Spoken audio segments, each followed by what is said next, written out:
Timirandasya Jnananjana Shalakaya Chakshu Meditanjena Tasmai Shri Guruve Namaha Guruve Gaurachandraya Radhikaye Tadalaye Krishnaya Krishna Bhaktaya Tad Bhaktaya Namo Namah Yam Pravajantam Anupetya Apetya Kutyam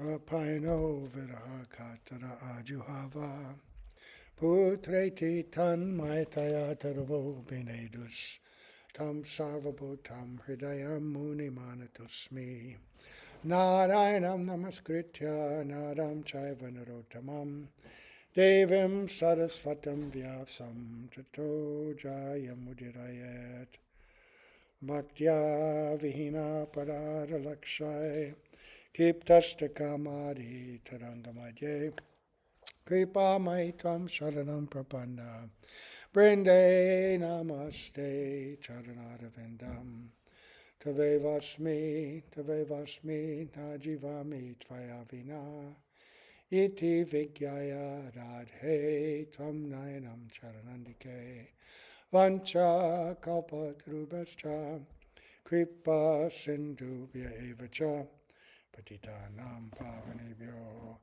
Vaishnavebhyo Namo Namaha. So we are going to begin by offering our most humble obeisance unto the lotus feet of our beloved Gurus, unto Sri Guru Pada Padmanithalita Bhavishta Om Vishnupad Asto Tarasat Sri Srimad Bhaktivedanta Swami Raj Srila Prabhupada and Sri Guru Pada Padmanithalita Bhavishta Om Vishnupad Asto Tarasat Sri Srimad Bhaktivedanta Narayan Goswami Maharaj, unto our exalted Rupanuga Guru Varga, and all the assembled Vaishnavas and Vaishnavis. Okay, let me just fix one thing here so I can make sure I keep an eye on this display so it won't turn off. Okay, all right, here we go. So, we did a lot of Mathura. Went to Vishramghat, heard about many of the pastime places there. We're getting very close to the Parikram time. I don't know if you all know this, but on Zoom, the Bhakti Zoom, they're going to be going on Parikrama every day. And I guess that would be live, but it's also, I think they put it on YouTube, pretty sure. So they have it set up so almost everything is covered, right? Everything is covered. So anyway, I thought in the next few days we would just hear about the Sri Damodarastakam, because this is such an integral part of the month, this pastime. And Srila Bhaktivedanta Narayan Goswami Maharaj would always lecture on this topic. And there's a very beautiful book, the Sri Damodarastakam, with the commentary of Sri Sanatana Goswami and Srila Gurudev's own illumination on that commentary, and very beautiful introduction in words by Srila Bhaktivedanta Kesava Maharaj, which I'm going to read now, which will give us an appreciation of this month and also the importance of singing this song in this month. So, it's entitled A Few Words on Sri Damodarastakam, and it was the preface to the original Bengali edition of this book. So, Swayam Bhagavan Sri Krishna Chandra, the original Supreme Lord, who possesses unlimited, inconceivable potencies, allows Mother Jashoda to bind him with rope. Okay, just a second. To bind his waist with rope. In this way, he fully relishes the very essence of the sweetness of her immaculate humor of parental love. Vatsalya Prem Ras for him, and graces the world with the ultimate example of his subservience to his devotees. So in that sentence, he's establishing some of the underlying meaning of this pastime, that this is a way for Krishna to relish the love of his mother, even though, sometimes love comes in the form of discipline, right, and correction, which was against his own desire at the time. I guess, in a way, he's testing her love, right? How strong is her love? Because he's putting the force of his own Yogamaya potency to oppose her desire to restrain him and discipline him, right? By tying him to the mortar. So it's a pastime to relish the ras. And ras means the tasters of ras. This is under the heading of Vaibhav. There is the Udipan, the stimulus, but then there is the Vishaya and Ashraya. Krishna is the object of love, the Vishaya, and Mother Yashoda is the abode of love. And they are the tasters of ras. So he's tasting this Vatsalya Prem of Mother Yashoda, and at the same time showing that when the devotee's love is powerful enough, he becomes subservient and controlled by that love. Controlled by love. Remember that. He manifests that supremely charming pastime of being bound around his waist, Sri Damodarastakam Leela, during the month of Kartik, on the first day of the bright fortnight. This is the principal reason why the supremely blessed month of Kartik has become famous by the name Damodar. Damodar means one who's bound by the, on the belly. Acharyapad, Sri Gopal Bhatta Goswami compiled Sri Haribhakti Vilas, which is the Smriti Shastra, or law book of the Vaishnavas. There he has outlined the devotional activities to be observed during the month of Kartik. Right, sometimes this book is credited to Sanatana Goswami. Mahaprabhu gave him the order to do this, but he compiled it with the assistance of Gopal Bhatta, who, coming from the tradition of the Sri Vaishnavas in South India, was very conversant with their extensive rules and regulations regulating the performance of sadhana bhakti. And so he was a great assistance. He was also a great assistance to Jiva Goswami in organizing and compiling the Sandarbhas. Right? So there he has outlined the devotional activities to be observed during the month of Kartik. He points out the injunction to daily worship Sri Radha Damodar and to recite the stotra, the prayer, Sri Damodarastakam. And here he quotes Haribhakti Vilas, Radhikam pratimam vipra pujayat kartike tuja tasya tushyati tat prityai Sriman Damodaro Hari. O learned Brahmanas, one who worships the deity of Sri Radhika for her pleasure during the month of Kartik equally satisfies Sri Damodar Hari. Always remember that principle, that by serving Radhika, Krishna becomes immensely pleased. And by serving Krishna, Radhika becomes immensely pleased. They are one in the sense that they are divided only for the purpose of incredible loving pastimes and in the loving competition to give pleasure to the other. And this results in extraordinary leela, extraordinary pastimes, of which many have been recorded to attract our minds and hearts to desire to enter into that. When we were speaking yesterday, in preparation for Kartik on that Bhakti Zoom, there was one question where one devotee asked, how can we develop that greed and that desire for Raganuga Bhajan? Right? Because we're not eligible for it yet. We're under the strictures of Vaidhi sadhan bhakti. Raganuga is a special stage inspired not by the rules and regulations of scripture, but by innate greed and desire in the heart that arises simply by hearing the pastimes of Radha and Krishna. And so how do we get to that point, right, where we have this urgency, this greed, and it comes simply by hearing these pastimes, right? Hearing awakens in the heart a desire, that innate desire in the heart. It's there, but it has to be awakened. The heart becomes purified by Vaidhi sadhan bhakti, and the greed becomes awakened by hearing these extraordinary pastimes. And this is confirmed in the very beginning of Bhagavatam, right? Shrinvatam swakata Krishna, nasta praya subhadreshu. So, the next verse he quotes is Damodarastakam nama stotram damodarachanam nityam damodara karshi patat satya vatoditam.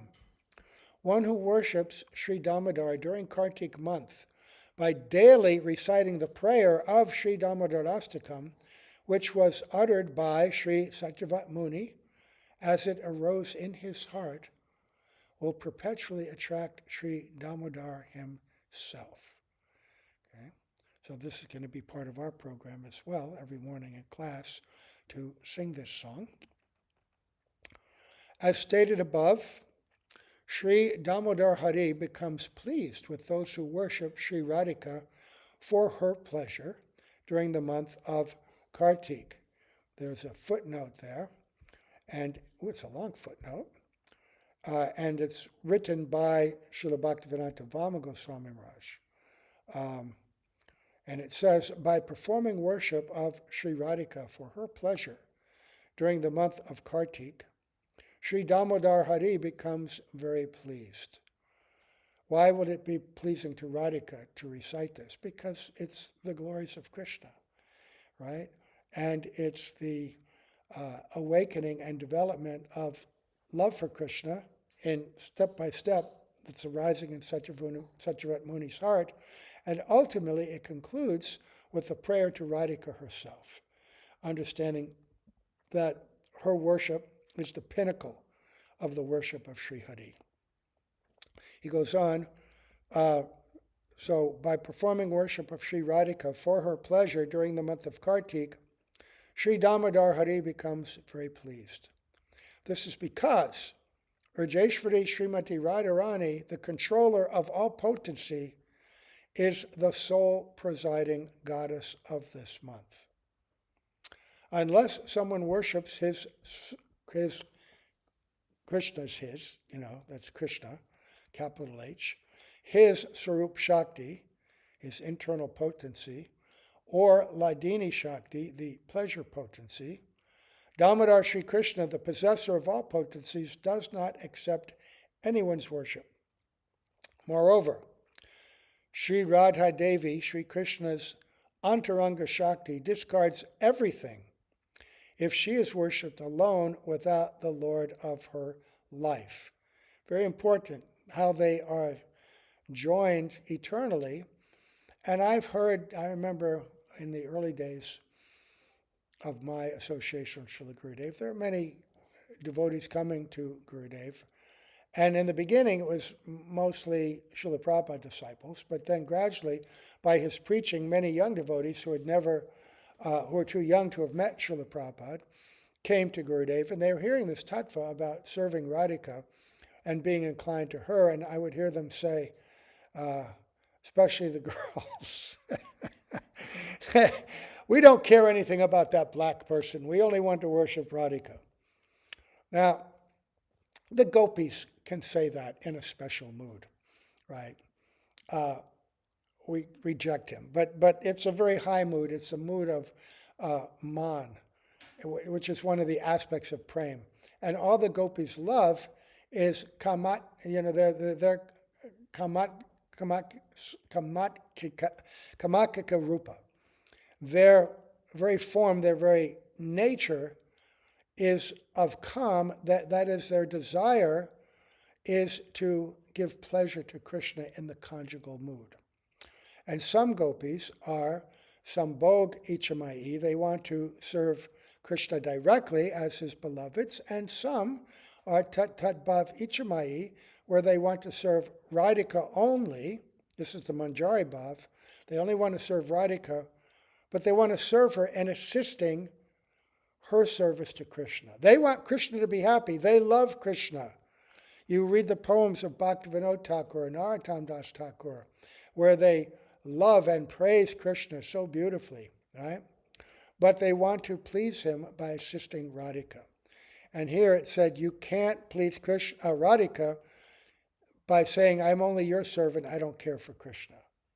No, you're her servant, you're her Palyadasi, in assisting her in very special ways in her serving Krishna. So you can't worship Krishna without and expect to please him if you ignore his own Swarup Shakti, Radhika, and you can't please Radhika or Krishna by worshiping Krishna directly. By worshiping Radhika directly and neglecting Krishna. So Radha Devi, Sri Krishna's Antaranga Shakti, discards everything if she is worshipped alone without the Lord of her life. Therefore, Swarup Rupanuga Gaudiya Vaishnavas, that is, Vaishnavas in the line of Sri Rupa and Sri Swarup Damodar Goswami, have exclusively adopted the worship of Jugala. Yugala means the divine couple. Whenever you hear that, Yugala, it means the two. Of Jugala in Radha Lingita Vigraha, the form of Krishna when he is tightly embraced by Srimati Radhika. And we sing that beautiful song composed by Bhaktivedanta Kesava to describe that very form of Krishna who becomes so absorbed in love of Radhika that he even takes on her own complexion. Right? Radha Lingita, what is it? I haven't chanted that in a while. Can I not? Radha Vineshana Yasa Kantir Vilopita Shri Krishna Charanam Vande. Yeah, Radha Chintani Veshana Yasya Kantir Vilopita Shri Krishna Charanam Vande Radha Lingita Vigraham. I worship the lotus feet of that form of Sri Krishna, who by being absorbed in anxious thought of Srimati Radharani has assumed her golden feature. Sevya sevaka sambhoge dvayor beda kuto bhavet vipralambe tu sarvasya beda sada vidartate. When the supreme object of loving service and the supreme loving servant merge in absolute love, how can any distinction be made between them? But when they are separated, all of their distinctions are continuously amplified. Anyway, beautiful prayer. I think we'll sing that every day as well. The divine couple, the Jugala. What's the name of it? What? What's the name of the song? Radha Vinod Astakam. Yeah. I think it's on page 270 in our songbook. Let's see. No, it's a little later. Radha Vinod Bihari Tadvastakam, 272. Okay. So, Rupanuga Vaishnavas worship the form of the divine couple in Radha Lingita Vigraha, the form of Krishna when he is tightly embraced by Srimati Radhika. For the very same reason, Sri Krishna Dvaipayana Vedavyas has also offered his obeisance to Varshabhanavi Sri Radhika and her beloved Sri Damodar Krishna, the orchestrators of unlimited pastimes, in the last verse of this Sri Damodarastakam. In other words, he has established the supremacy of Shakti and Shaktiman Tattva, that is, the potency and the potent, on one basis. From the so that was a little statement by Sri Bhaktivedanta Vamana Goswami Maharaj.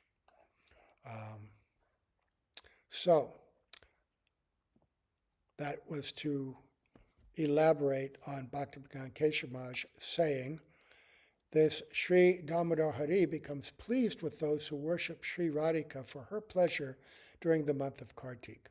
Worship her as the topmost beloved of Sri Krishna, and worship her in such a way to assist her in her seva. This Sri Damodarastakam stava is narrated in the Padma Purana, where it is spoken by Sri Satyavat Muni in the context of a conversation between Sri Narad and other sages headed by Sri Shonaka Rishi. In his commentary on this Sri Damodarastakam, Srila Sanatana Goswami Pad has stated, quote, this prayer is Nitya Siddha, which means eternally perfect. It has manifested through Sri Satyavat Muni and is capable of attracting Sri Damodar Krishna. So it's very potent, powerful, eternal prayer. Appears in the Padma Purana, and especially important during this month of Kartik, although we're going to hear that it's potent for all of Chaturmasya and for every day of the year. In his extensive explanation, which is replete with his personal realizations, Srila Sanatana Goswami has thoroughly revealed this prayer's ability to attract Sri Damodar. For a long time, I have been nurturing the desire to publish this Sri Damodarastakam. When we used to gather together, especially every Kartik month, while observing Damodar Vrat, we would regularly become absorbed in singing this Sri Damodarastakam in unison. At such a time, the strong desire to make its secrets bloom within the hearts of all the sadhaks would arise within me. Furthermore, many bhakti sadhaks have also insistently requested me to publish it. Now, after so long, Sri Damodarashtakam's original Sanskrit verses, their Sanskrit Anvaya, and Srila Sanatana Goswami Pad's Sanskrit commentary called Digdarshini have been published. The first publication was just in the Bengali version, and it was just the commentary of Sanatana Goswami. Years and years ago, we had a copy of a translation of that. In subsequent years, Srila Bhaktivedanta Narayan Goswami then translated it had it translated into English and Hindi with further commentary, right, that he added. So for her readers who don't know Sanskrit, the Bengali translations of the original verses and the above-mentioned commentary by Srila Sanatana Goswami have been included in this book. In the present age, it is noticed that many scholars whose intelligence have been spoiled by Kali have a spiteful outlook towards the propagation of the Sanskrit language. Nevertheless, we have still published this Sanskrit work, Sri Damodarastakam, desiring to benefit the entire country. Literary scholars of the Bengali language must always keep in mind that if we are to promote the Bengali language, Sanskrit is our only support. As Sanskrit literature is promoted, Bengali literature is also certain to progress. Those who imagine that Bengali will be promoted while overstepping Sanskrit literature are gravely mistaken. We notice that the language of such scholars is unsystematic in every respect. The freedom of the Bengali language is subordinate to Sanskrit. In other words, it is not absolutely autonomous. Rather, it is paratantra swatantra. Its independence relies on Sanskrit. With this principle in mind, we are presenting this book to intellectual circles.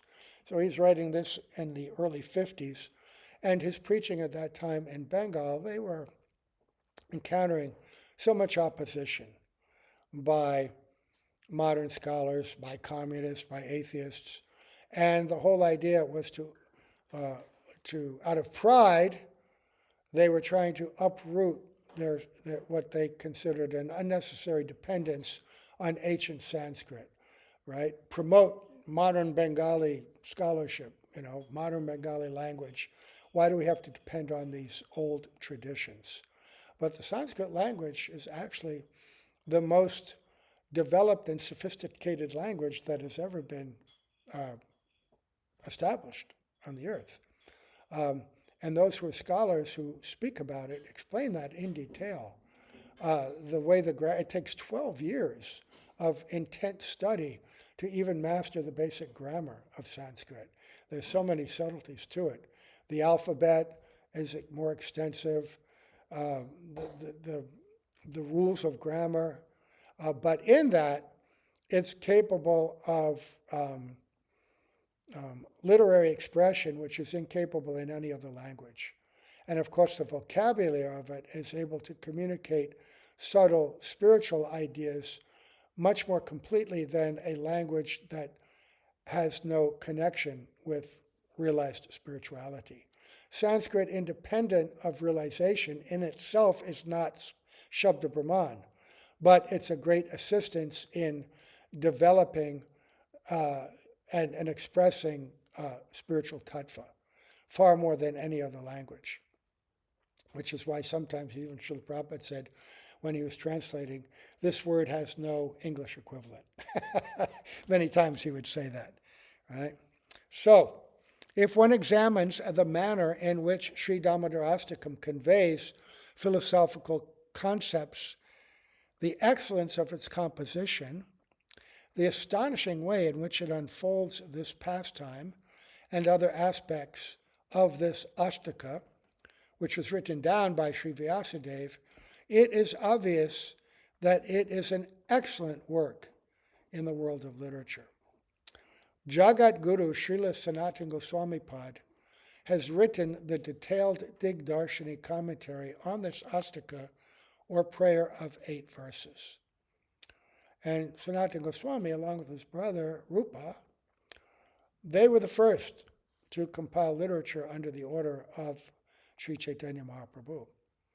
Right? Sanatana Goswami's Brihad Bhagavatamrita was the very first book. And even Rupa Goswami's books, he established them on that foundation.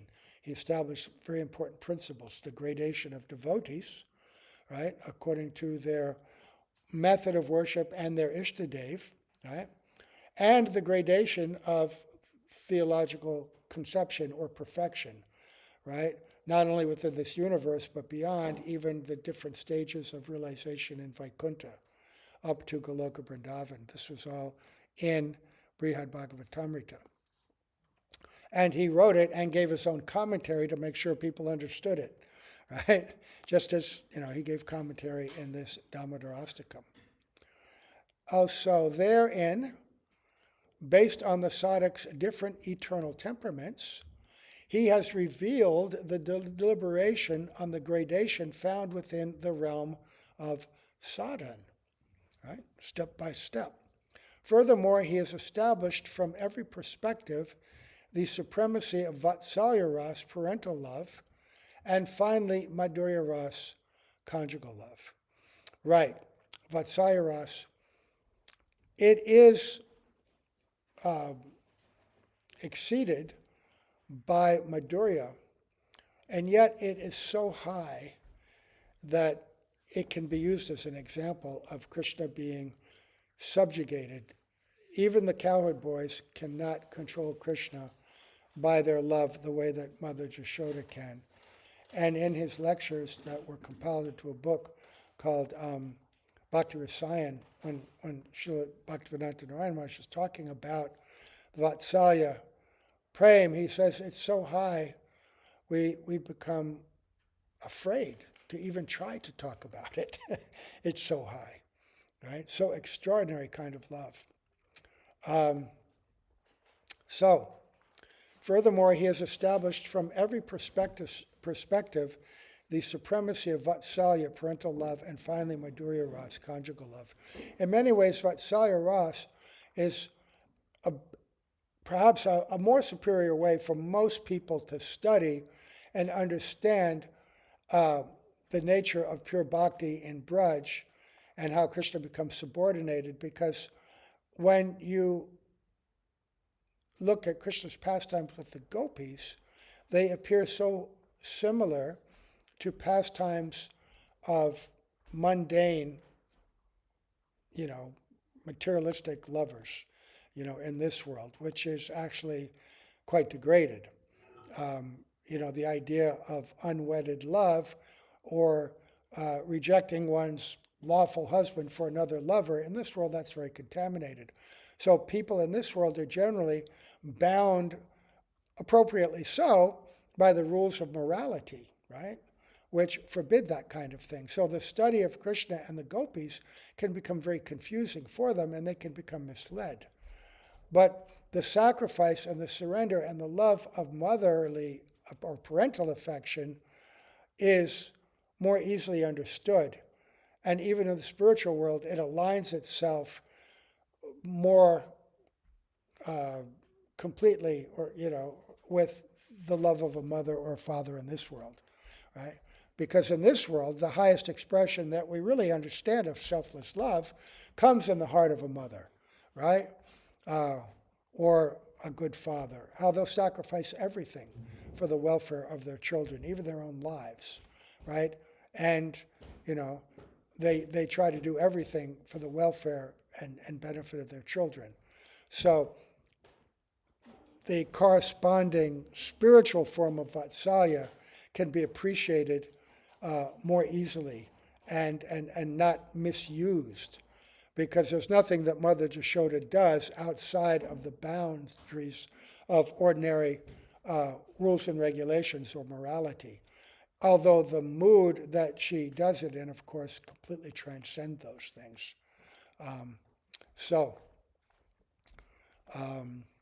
Then he goes on to explain, Prakrita Sahajas discuss Rasa Lila indiscriminately here and there, in whatever way they please. To expose the immorality of such activities, Goswami Pada has written as follows at the end of his commentary on the 8th verse.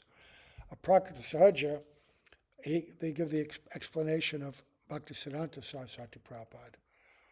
Endowed with material intelligence, Sahajas cannot understand the topics concerning the transcendental, spontaneous occupation of the living entity. Their misdeeds invite immorality and prevent the proper delineation of the true variegatedness of the supremely pure, the Vishuddha Sattva realm of Goloka. Such acts simply degrade their contaminated consciousness to indulge in sense gratification. As soon as confusion occurs about sadhan and siddhi, what's practice and what's perfection, the jiva becomes a prakrita sahaja. Right? The word sahaja means someone who has this experience or enjoyment, and when applied to, it can be applied to spirituality, right? One who's tasting the transcendental reality. And so when you put the word prakrita in front of it, that means materially contaminated, material, of that, a material version of that experience or that tasting. And we mostly now, the word sahaja, we just use it to mean prakrita sahaja, right? Usually when you hear the word sahaja, it means somebody who is equating material pleasures with the spiritual, right? Or dragging down the spiritual experience to the material plane and imitating it, thinking that you're tasting the spiritual. So people very frequently will say that, in order to understand Krishna Lila, we also should engage in what's perceived to be an immoral relationship. Some yogi or impure person posing as a Babaji will tell married ladies, you should enjoy with me, and in this way we can understand the fear the shame, the guilt, all of these different kinds of emotions that might appear in the heart of these transcendental personalities. In this way, we can taste and understand Krishna Lila, right? We should engage in this kind of sex life. And it goes on all the time. Even in our Gaudiya Vaishnava line, there'll always be, there's oftentimes somebody who breaks off and then starts preaching like that, right? Either a male or a female. I've heard of both, seen both, right?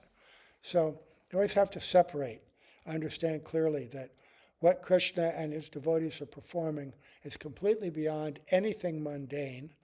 We should never equate the two. We can use the mundane to help us sort of understand, but the mundane always has limitations and impurity mixed with it, right?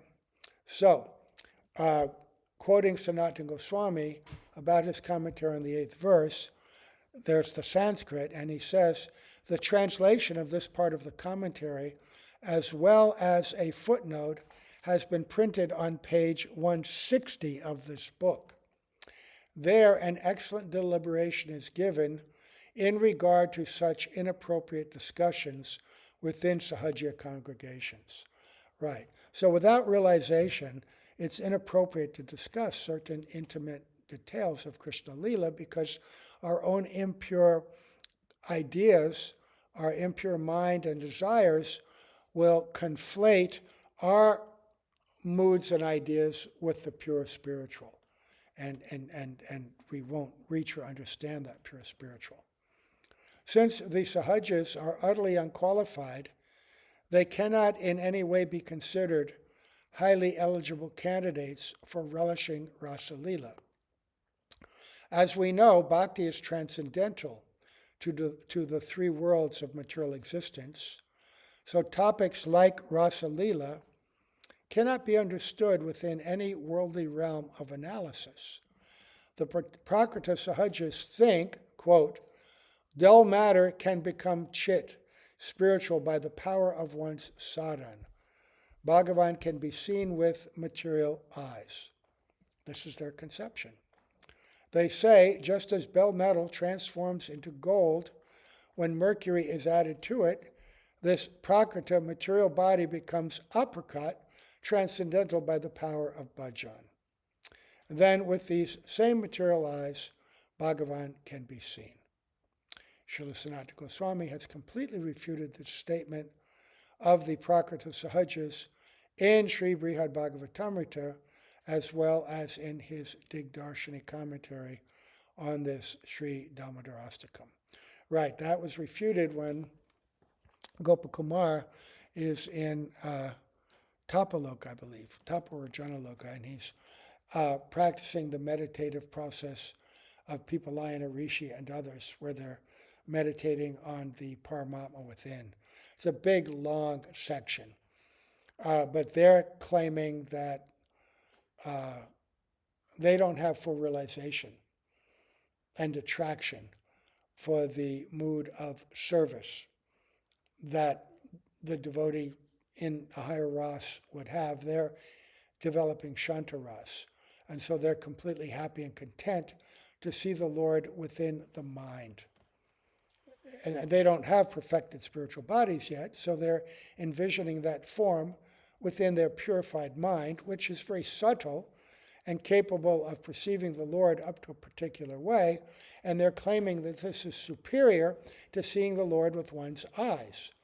And it is superior to seeing the Lord with one's material eyes, and they're telling Gopakumar, you can't really see the Lord with your eyes. But Gopakumar, his inclination is to see the Lord with spiritual vision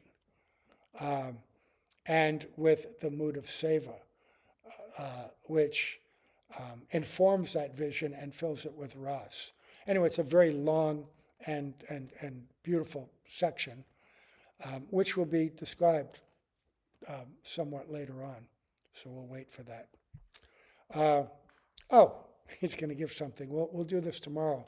Seeing Bhagavan within the mind and seeing him directly. Okay, so what I just said will be described more tomorrow in this introduction. So we have a few days to develop this. And we're going to read this Damodarastakam every day also during this parikram time. And I'm not sure, originally I thought we would do the pastimes in the morning, but maybe, I don't know, maybe just check in on the Zoom and hear that. And I don't know what to do. I'm not sure. I'll have to think about it. Anyway, I want to do both. So it's the special month. So we'll do as much as we can. All right. Let me just close this off. Gaur Premanande, Jai Srila Prabhupada, Jai Srila Gurudev, Jai Jai Jai. Okay.